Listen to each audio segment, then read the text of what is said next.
Welcome to Democracy Now!, democracynow.org, the War and Peace Report. I'm Amy Goodman. On Capitol Hill, Senate Democrats are in the middle of a 24-hour debate seeking to delay the confirmation of billionaire Betsy DeVos for Education Secretary. DeVos is perhaps Trump's most contested pick among a group of controversial cabinet nominees who are overwhelmingly white male millionaires and billionaires. DeVos is a longtime backer of charter schools and vouchers for private and religious schools. She and her husband have also invested in a student debt collection agency that does business with the Education Department.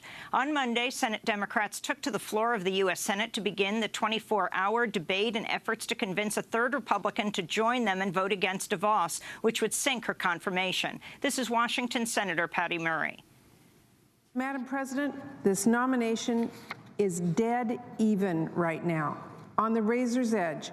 50 senators, Democrats and Republicans, will vote to reject Betsy DeVos. And we need just one more Republican to join us, to stand on the side of students and parents and public education in America and say no to Betsy DeVos. Last week, two Republican lawmakers, Senators Susan Collins and Lisa Murkowski, announced plans to vote against DeVos, leaving Senate Republicans one vote short of confirming her. If the Senate vote is 50-50, Vice President Mike Pence would then cast the deciding vote, an event that has never happened to any other presidential nominee in history. Parents and teachers have been flooding the Senate phone system, calling lawmakers to demand they oppose her confirmation. Nearly all Democratic senators are expected to also vote against the nominations of Tom Price to head the Department of Health and Human Services, Jeff Sessions for Attorney General, Andrew Puzder for Labor Secretary, and Steve Mnuchin for Treasury Secretary, which the Washington Post calls a, quote, historic rebuke of a first-term president's cabinet selections, unquote. We'll have more on the ongoing Senate debate over Betsy DeVos after headlines. A federal appeals court will hear arguments today on whether to restore President Donald Trump's executive order banning people from Iraq, Syria, Iran, Sudan, Libya, Somalia, and Yemen from entering the United States. The hearing is to review an order by a lower court judge to put Trump's directive on hold. On Monday, more than 100 companies, including tech giants Apple, Facebook, Google, Microsoft, Netflix, Twitter, and Uber, filed documents with the court saying they oppose Trump's Muslim ban. Top former officials, including former Secretaries of State John Kerry and Madeleine Albright, also filed documents with the court Monday saying they oppose the ban. Over the last 2 weekends, tens of thousands of people have protested in nationwide demonstrations against Trump's Muslim ban. In one of the latest protests, about 20 rabbis were arrested Monday night, blocking the street near Trump Tower in Manhattan in protest of the ban. President Donald Trump falsely claimed Monday during a speech to U.S. Central Command at MacDill Air Force Base in Florida that the media is intentionally covering up terrorist attacks. You've seen what happened in Paris and Nice. All over Europe, it's happening. It's gotten to a point where it's not even being reported. And in many cases, the very, very dishonest press doesn't want to report it. The claims appear to be part of a wider push by the White House to increase fear about potential and even imaginary terrorist attacks in order to justify President Trump's crackdown on immigration, including his Muslim ban. Later on Monday, after pressure from media outlets, the White House released a list of what it claims are 78 terrorist attacks since 2014 that it says have not received sufficient coverage. Many of the attacks on the list caused no fatalities, and almost all were carried out outside the United States. The list includes attacks that received such an onslaught of media attention that they're still recognized by only one word, such as Nice or Orlando.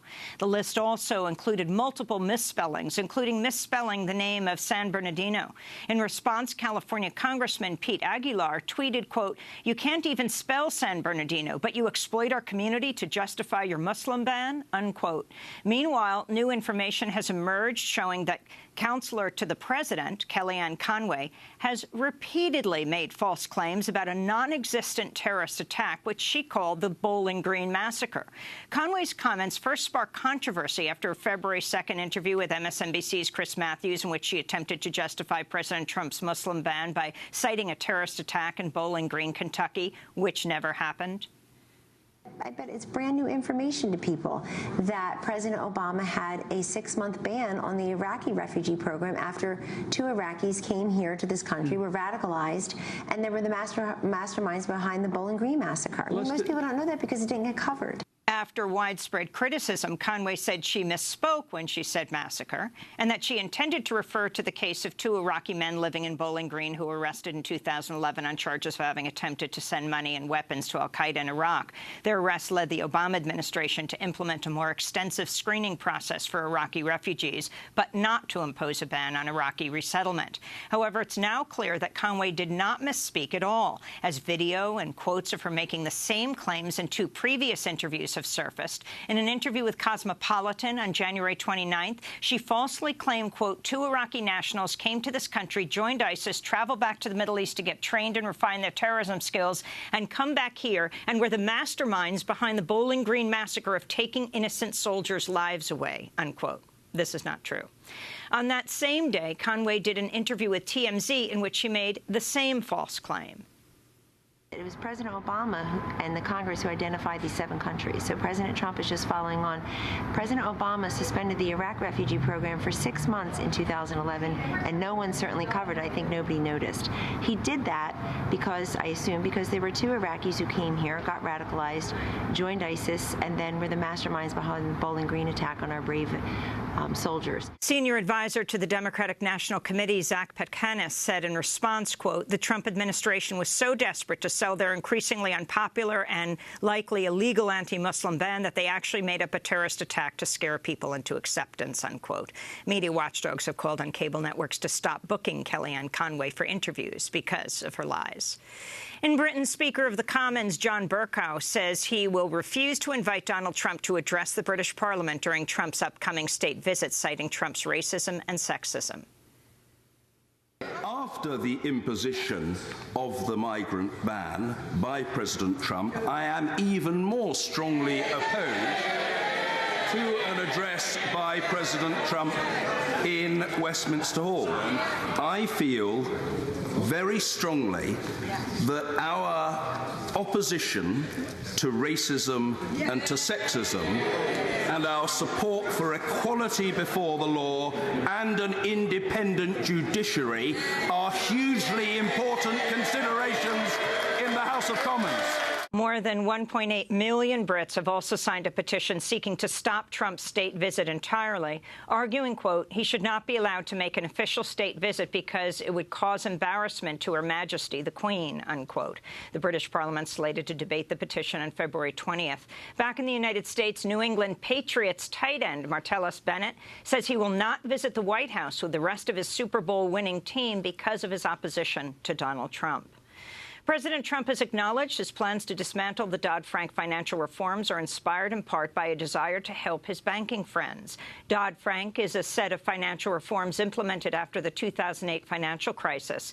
This is President Trump speaking at a dinner that included J.P. Morgan Chase CEO Jamie Dimon Friday. And to do what we have to do in terms of regulation. We have some of the bankers here.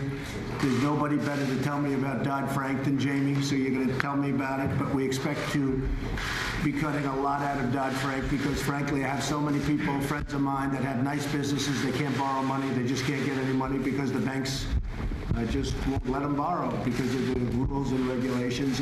First Lady Melania Trump is suing the owner of the media outlet The Daily Mail over an article published last August that falsely reported Melania once worked for an escort service. The lawsuit, which seeks $150 million in damages, claims the article hurt Melania's chances at making millions of dollars by selling a brand of beauty and fashion products while she's, quote, one of the most photographed women in the world, unquote.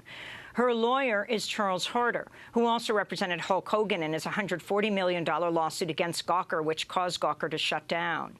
President George W. Bush's White House ethics counselor, Richard Painter, told the Washington Post, the lawsuit appears to suggest Melania Trump sought to profit from her role as First Lady, saying, quote, there has never been a First Lady of the United States who insinuated that she intended to make a lot of money because of the once-in-a-lifetime opportunity of being First Lady, unquote.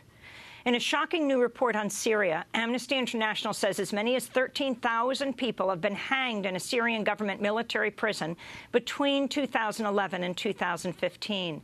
Amnesty calls the hangings part of a deliberate policy of extermination. The group says the majority of the 13,000 people hanged were civilians opposed to the Assad regime. This is Amnesty International's Lynn Malouf.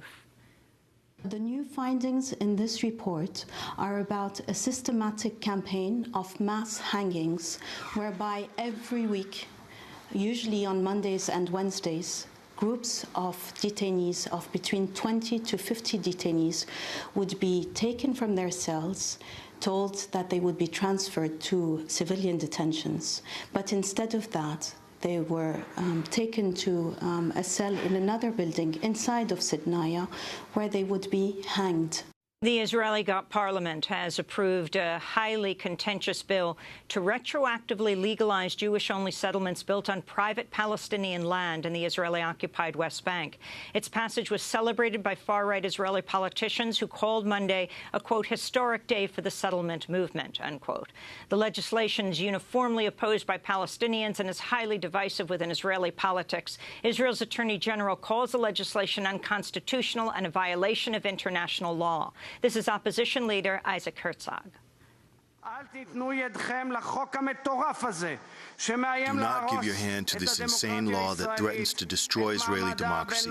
Israel's international stand threatens IDF commanders and threatens leaders of the state and stands in complete opposition to the opinion of the Attorney General.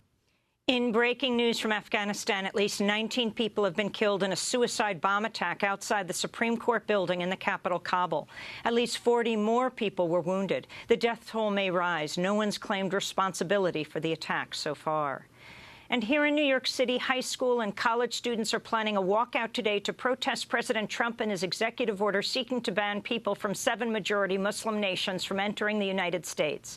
It's the latest in a series of student walkouts and protests nationwide to oppose Trump's immigration crackdown. In recent weeks, students have also held mass demonstrations demanding their universities become sanctuary campuses, calling on the administration to refuse to cooperate with Trump's plans to speed up deportations.